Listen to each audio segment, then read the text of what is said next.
Si vous avez assisté à la conférence de Jade et Clémence un peu plus tôt ce matin sur l'entrepreneuriat, elles vous ont montré un joli questionnaire Google.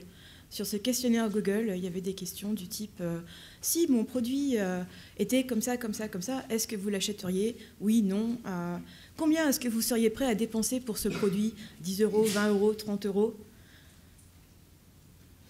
Levez la main si vous avez déjà envoyé ou si vous avez déjà répondu à ce type de questionnaire. Et voilà, c'est bien ce qui me semblait.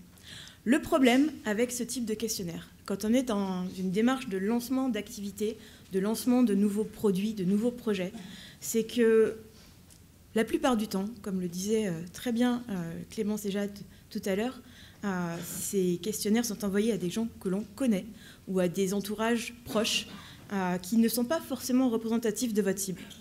Le deuxième problème avec ce genre de questionnaire, c'est qu'ils ne font que donner une tendance. Il y a beaucoup de gens qui vont dire « Oui, oui, si ce produit il existait, c'est sûr que je l'achèterais ». Et puis le jour où le produit il existe, ils ont autre chose à faire. Ils n'achètent pas. « Ah bah oui, je serais prêt à dépenser 15 euros, bien évidemment ». Et puis le jour où le produit est lancé, 15 euros, mais vous êtes fous, c'est trop cher.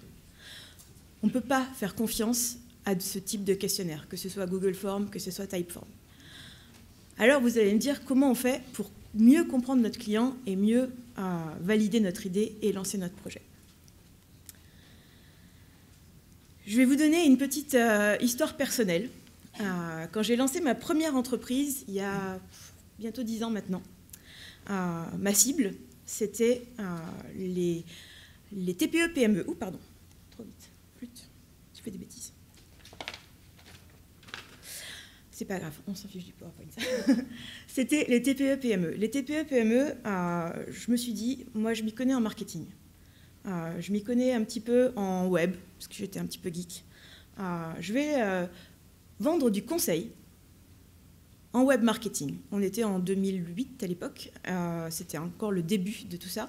Et je me suis dit, allez, allons-y. J'ai été voir mes amis qui étaient chefs d'entreprise, qui avaient des restaurants, des boutiques, des salons de coiffure, enfin voilà, tout ce qui est plutôt TPE. Et je leur ai parlé de mon idée. Et je leur ai dit, qu'est-ce que vous en pensez? Est-ce que c'est une bonne idée? Ah ouais, c'est une super bonne idée. Très bien, je me lance. Et là, je me suis rendu compte d'un truc. Personne achetait du conseil. Un petit entrepreneur n'achète pas du conseil. Pour un petit entrepreneur, le conseil, c'est le truc qui vient gratuitement avec la réalisation d'une action. Moi, je n'avais pas l'intention de faire de l'opérationnel. Je n'avais pas l'intention de faire des sites web, des campagnes de web, de email marketing ou des choses comme ça. Tout ce que je voulais, c'était leur dire comment il fallait qu'ils fassent. Et ce n'était pas possible. Pas avec cette cible-là. Il a fallu que je me remette en question et que je choisisse soit de rester sur cette cible et de modifier mon projet, soit de garder le projet tel que j'avais envie de le faire, que du conseil, et de changer de cible. Au final, j'ai décidé de continuer à travailler avec des TPE, PME, et puis j'ai intégré des gens et des compétences au sein de mon agence, et du coup, on s'est mis à faire de l'opérationnel. Pourquoi est-ce que je vous raconte ça? Vous me donnez 2 secondes, je vais juste remettre ce truc correct. Hop là.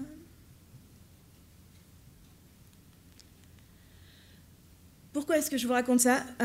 Parce que connaître son client, bien comprendre ses attentes, bien comprendre sa manière de fonctionner, c'est la seule manière de valider votre idée. Pour cela, on va utiliser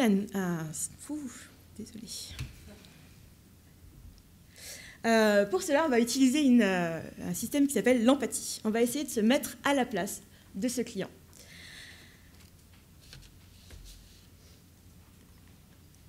L'Empathie Map, que vous voyez sur cet écran, c'est un outil, une méthodologie qui nous permet de dresser un portrait. On entend aussi souvent le nom audience persona. C'est quelque chose qui va nous permettre d'imaginer le portrait robot de notre client idéal. L'idée, c'est de se poser devant une feuille et de se dire, si je prenais le café avec mon client idéal demain, qu'est-ce qu'il me raconterait? Qui il est ce client?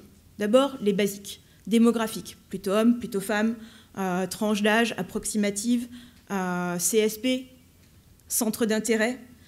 Ensuite, où est-ce qu'on le trouve, ce client? En ligne? Sur quels réseaux sociaux?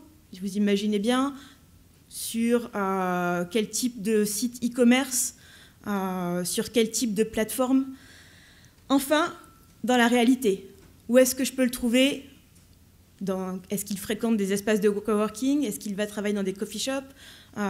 Est-ce qu'il va faire ses courses dans les grandes surfaces ou plutôt chez La Vie Claire? Et finalement, comment est-ce qu'ils forment leurs opinions? Et ça, c'est un élément qui est extrêmement important. Qui est-ce qu'ils écoutent, ces clients? Est-ce qu'ils écoutent des blogueurs? Est-ce qu'ils écoutent la presse? Est-ce qu'ils regardent le journal de 20h sur TF1 et qu'ils prennent pour acquis tout ce qui est raconté? Est-ce que la publicité a un impact sur eux ou pas? La seule manière de comprendre ça, la seule manière de dresser le portrait robot de son client, c'est d'aller lui parler. Donc comment est-ce qu'on va lui parler? D'abord, dans un premier temps, en live. On va le rencontrer, on va le questionner, et on va le questionner non pas sur des choses prospectives, comme on pourrait le faire dans un questionnaire Google ou Typeform, en disant « est-ce que vous achèteriez ce produit » ou « est-ce que vous feriez des choses comme ça », mais sur des choses passées, sur des expériences qu'il connaît. Est-ce que vous avez déjà acheté une voiture sur un coup de tête? Est-ce que, où est-ce que vous vous renseignez lorsque vous avez besoin de... on va aller le faire chercher sur des choses qui sont dans sa mémoire plutôt que dans son imagination.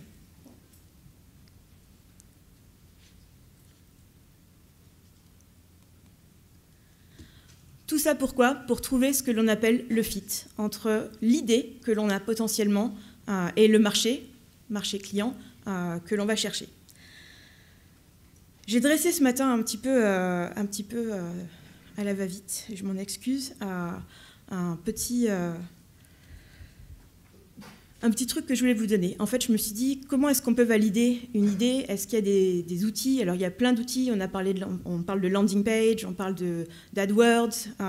J'ai choisi d'en prendre un pour exemple et d'aller un petit peu sous comment ça pourrait marcher.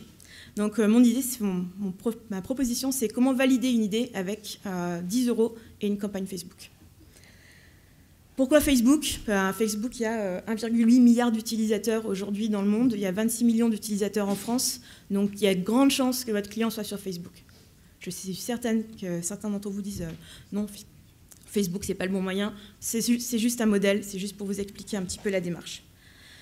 Donc, première chose, pour valider notre idée, pour s'assurer qu'on a bien le bon client, on va écrire un article. On va écrire un article, ou réaliser une vidéo, ou quelque chose qui va mettre en avant, qui va approfondir la question, la problématique sur laquelle on imagine qu'on apporte une solution. On ne va pas forcément mettre en avant la solution immédiatement, mais on va vraiment creuser sur le pourquoi on pense que c'est un problème et quelles sont les conséquences de ce problème. On va montrer à la personne qu'on essaie de toucher qu'on a compris son besoin. À la fin, petit commentaire, petite notation sur la solution qu'on propose et lien vers la fameuse landing page qui est là pour recueillir des contacts et dire laissez-nous vos coordonnées si vous voulez en savoir plus. Mais c'est vraiment le dernier paragraphe de notre article ou le dernier frame de notre vidéo, ce n'est pas l'objet principal du support.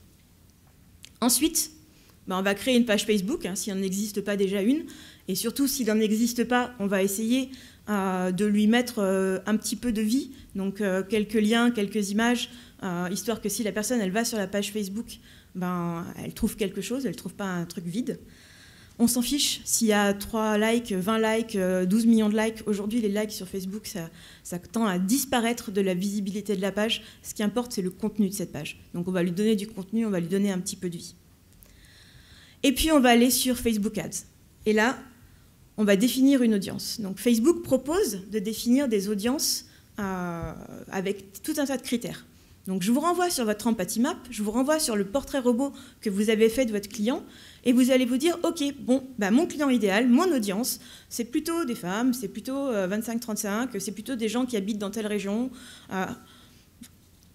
Utilisez tous les critères que Facebook vous propose pour cibler au mieux cette publicité. En moyenne, vous voulez toucher 50 000 personnes maxi. 28 millions de personnes, il y a de quoi faire. Donc on va vraiment réduire de manière à toucher environ 50 000 personnes, mais pas plus. Après, on refait la même chose, mais cette fois avec une deuxième audience.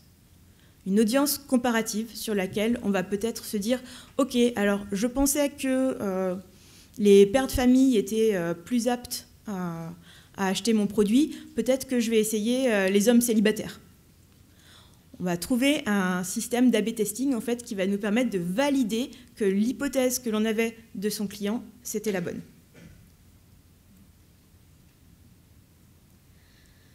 On va concevoir une publicité. Donc le Ad Manager de Facebook, il est relativement simple d'utilisation pour ça. Ce qui est important, c'est que votre publicité elle soit percutante, qu'il y ait une bonne accroche visuelle. L'image, elle est extrêmement importante. Et un message qui soit en lien avec ce besoin qu'on a identifié et auquel on essaye de répondre. Cette publicité, elle va servir à booster le lien vers l'article que vous avez écrit. Donc on va publier sur notre page Facebook l'article en question et on va le booster avec 2 campagnes publicitaires. Une campagne publicitaire sur la cible A, une campagne publicitaire sur la cible B. Budget, 5 € par campagne, pas plus. L'idée, c'est pas de vendre, l'idée, c'est pas de créer un maximum de trafic, l'idée, c'est d'avoir une tendance sur quelque chose de concret. 5 € sur la campagne A pendant 48 heures, 5 € sur la campagne B pendant 48 heures. Et on regarde les résultats.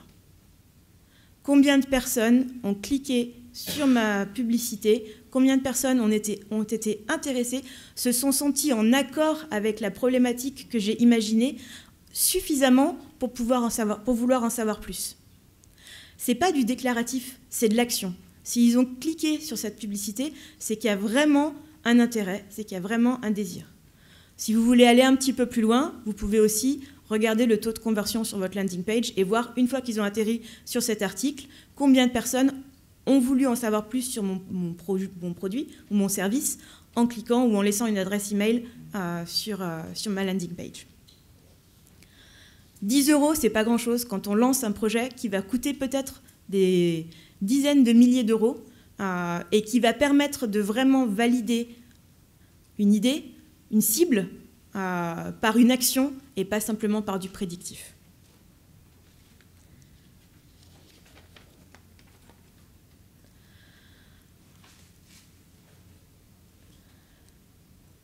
Ce système d'empathie, cette vérification, on peut la faire sur le client direct, mais j'encourage aussi éventuellement à la faire sur d'autres types de cibles.